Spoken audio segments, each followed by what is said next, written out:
My husband left me after I joked about his weakness. What I thought was innocent teasing led to the shattering of our marriage. It started out as a harmless joke. At least, that's what I told myself afterward, when I couldn't shake the feeling that something had gone terribly wrong. But in the moment, it seemed funny enough, just a little playful teasing, right? Nothing serious. I was sitting in the living room, the late afternoon light casting a warm glow through the window. He was sitting across from me, his feet up on the coffee table, scrolling through his phone. I could hear the familiar clicks of his fingers tapping the screen, lost in whatever was keeping him occupied. I'd had a long day. He'd had one too. And we were supposed to be enjoying a quiet evening. The tension in the room was something that had built up over time, though neither of us had said anything about it. There had been small cracks here and there, moments where we didn't connect the way we used to, but it wasn't anything drastic. At least, that's what I thought. Until that moment. I couldn't remember exactly what had triggered it. Maybe I was just exhausted, or maybe I had been holding on to it for a while. But something inside me snapped. I looked up from the book I was pretending to read, saw him absorbed in his phone, and it just came out, like a reflex. "You know, it's kind of cute," I said, my voice light, almost teasing. "How you think you can do everything yourself. Always acting like you're in control." He didn't look up at first, but the corner of his mouth twitched. I could feel the shift, like he knew something was coming. I wasn't trying to hurt him, really. It was just a joke. A way to poke fun at him without being mean, right? But it wasn't funny to him. Not in the way I expected. He paused, slowly lowering the phone from his face. His expression tightened, and the air around us suddenly felt too thick. "What do you mean by that?" he asked, his voice cool and calm. I immediately regretted it. There was a shift in his tone I couldn't ignore now.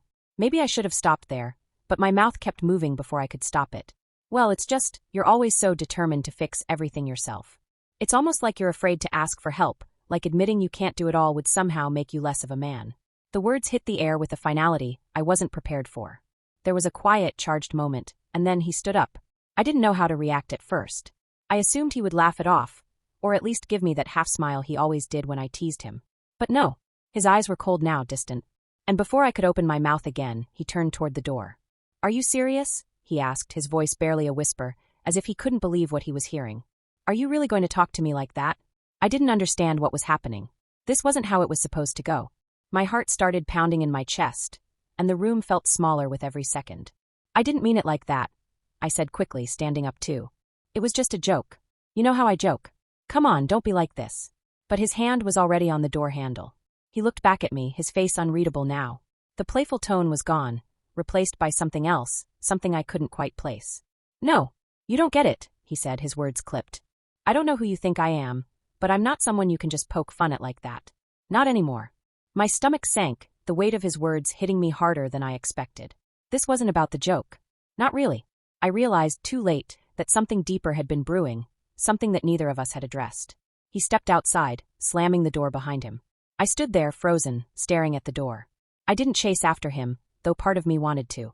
I should have gone after him. I should have tried to explain.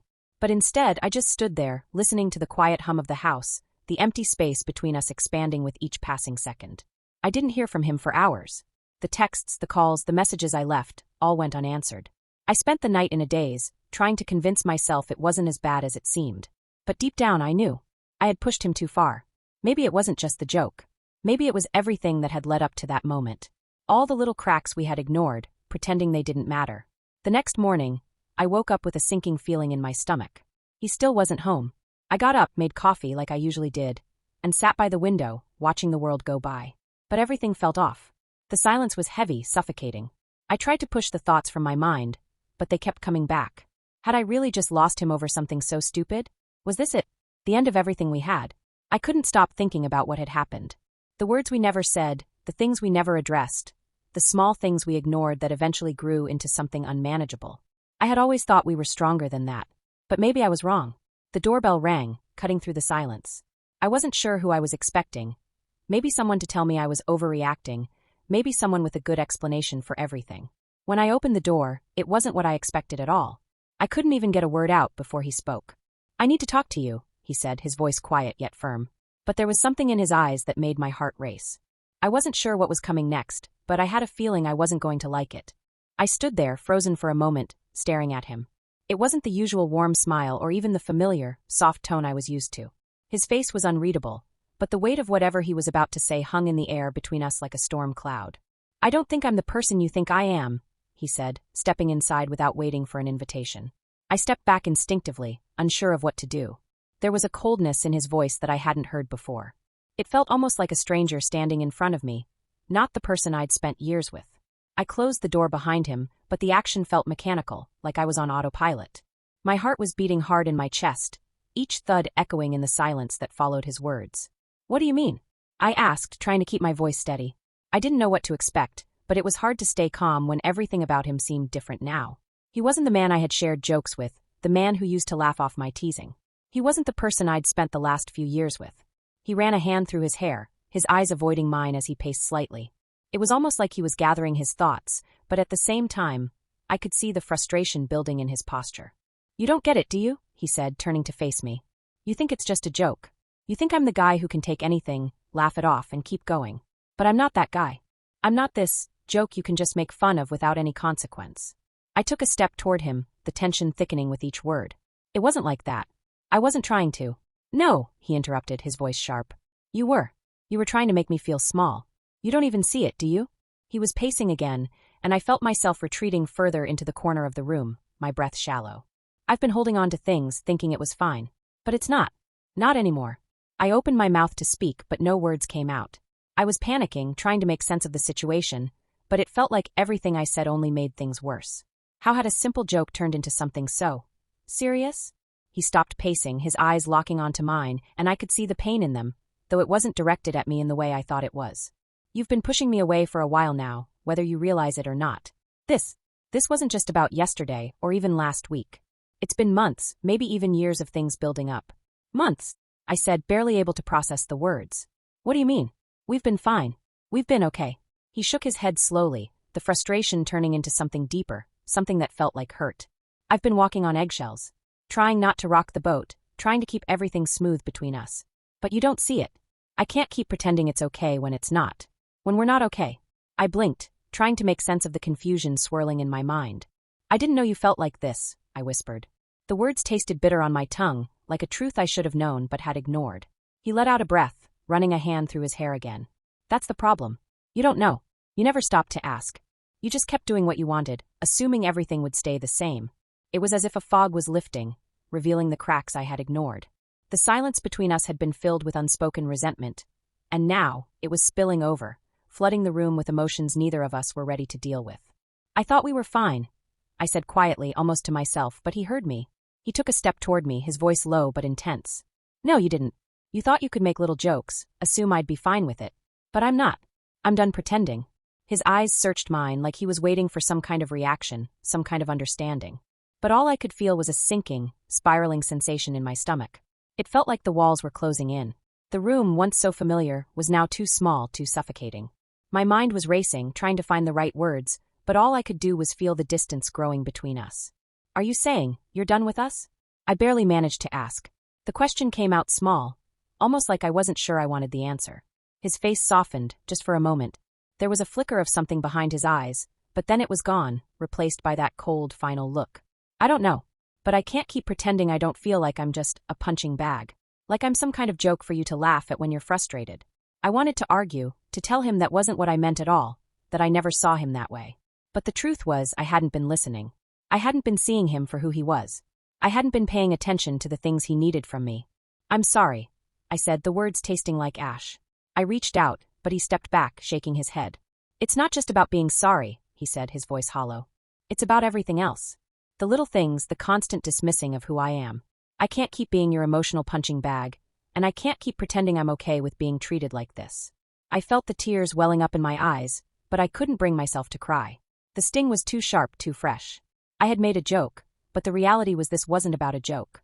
This was about everything we had ignored, the small things that had built up, the moments I had dismissed as insignificant. "I don't know if I can fix this," he said quietly, his voice tight. "But I need space. I need time to think. I can't do this anymore." The words hit like a punch to the gut. He was leaving.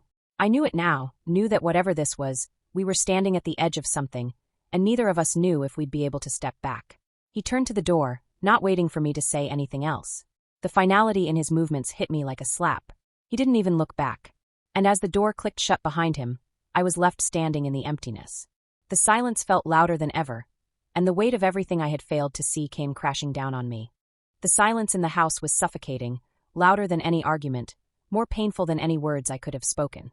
I stood there for what felt like hours, frozen in place, unsure of what to do next. My mind was racing, each thought overlapping the last, a whirlwind of regret, confusion, and guilt. I had been so sure, so confident that it was all just a misunderstanding, that if I could just explain myself, he'd understand that it wasn't meant to hurt him. But now, as the minutes dragged on, I realized it wasn't that simple. It wasn't just the joke. It was everything I had missed in him, everything I had taken for granted. I sank onto the couch, my hands trembling as I tried to process it all. How had we gotten here? Was it really just a joke? Or had I been blind to the things he was going through, to the things he needed from me? I looked at my phone, hoping for a message, hoping for any sign that he'd come to his senses, that he'd reach out and tell me everything was fine. But there was nothing. Just silence. Hours passed before I decided I had to do something. Sitting in that stillness, waiting for him to come back, wasn't an option anymore. I had to fix this. I had to show him I understood, that I wasn't the person he thought I was. I grabbed my keys and headed for the door. I didn't know where he would be, but I had to find him. The longer I waited, the heavier the pit in my stomach became. I drove aimlessly at first, lost in my own thoughts, until I finally ended up in front of the place he used to go when he needed space. The little park by the lake. It had always been his retreat, his place to think when the world felt too loud. The sun was starting to set, casting a soft orange glow over the water. I saw him before he saw me. His figure standing at the edge of the lake, staring out over the water, his hands in his pockets, his back to me. I hesitated for a moment, unsure of how to approach him, but then I stepped forward, my heart pounding. He heard my footsteps and turned, his expression guarded, almost like he was bracing for whatever I might say. There was a long pause, the air thick with tension. "I didn't come to argue," I said, my voice barely above a whisper. I need you to know that I didn't mean what I said. I'm sorry. I shouldn't have said that. It wasn't about you. It was about me, and I wasn't thinking." He didn't respond right away, just stood there, his eyes fixed on me. For a moment, I thought he might turn away again, shut me out completely. But instead, he sighed deeply, his shoulders slumping just a little. "You always do this," he said quietly. "You make jokes, you think they're harmless, but you don't see how they affect me. You don't realize how much they chip away at me, how much I've been holding in. And then, when it finally hits me, you act like I'm the one overreacting." I swallowed hard, the guilt washing over me in waves. He wasn't wrong. I had been blind to his feelings, so wrapped up in my own frustrations and insecurities that I hadn't seen how my words were affecting him. How my need to feel in control and make light of things had been pushing him further away. "I didn't know," I said, my voice cracking slightly. "I didn't know you felt like that. But I do now. I get it. And I'm sorry. I don't want to lose you. I'm not asking you to forgive me right now, but I need you to know that I see you. I see everything you've been carrying. I never meant to make you feel less than." His gaze softened just a little, and for a second, I thought I saw a flicker of the man I used to know. The one who could laugh with me, who would hold me close when I was upset, who believed in us. But it was gone almost as soon as it appeared, replaced by that wall he had put up between us. "I don't know if I can keep doing this," he said, his voice low, almost to himself. "I don't know if I can keep pretending everything's okay when it's not. I've been holding on for too long, hoping it would get better, hoping you would notice. But I don't know if I'm strong enough to keep fighting for something that feels like it's slipping away." My heart sank at his words. I knew I had to let him say this, to let him express his pain, but it didn't make it hurt any less. I wanted to reach out, to tell him I could fix it, that we could fix it, but the truth was I didn't know how. I wasn't sure if I could undo the damage I'd done. "I'm not asking for you to stay if you don't want to," I said, my voice trembling. "But I need you to know I'm willing to try. I don't want to lose you either. I'm sorry for everything I've done to push you away. I didn't realize how far I'd let us drift until it was almost too late." He looked away, his jaw tightening, as though wrestling with something inside of him. After a long silence, he finally spoke, his voice quieter now, softer than before. "I don't know what's next for us," he said slowly. "I don't know if we can just go back to the way things were. Maybe we need space. Maybe I need time to figure out if this is something I can keep fighting for. But right now, I need to heal. I need to process all of this before I can even think about what happens next." I nodded, my throat tight, knowing that I had no choice but to respect that. The decision wasn't mine to make anymore. We were both at a crossroads, and it was clear that whatever happened next, we were both going to have to rebuild. Not just our relationship, but ourselves. "I understand," I said quietly. "I'll give you the space you need. But I'm here. Whenever you're ready.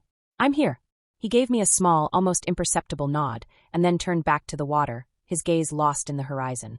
I stood there for a moment longer, watching him, feeling the weight of the situation settle around me. I didn't know if we'd make it through this, if things could be repaired. But one thing was certain. Whatever happened next, I had learned the hardest lesson of all, that sometimes it's not enough to just say sorry. You have to show up, truly see the other person, and be willing to fight when it feels like everything is falling apart. As I walked away, I didn't feel hopeful. But I felt like maybe, just maybe, we could find our way back to each other. If we both were willing to try.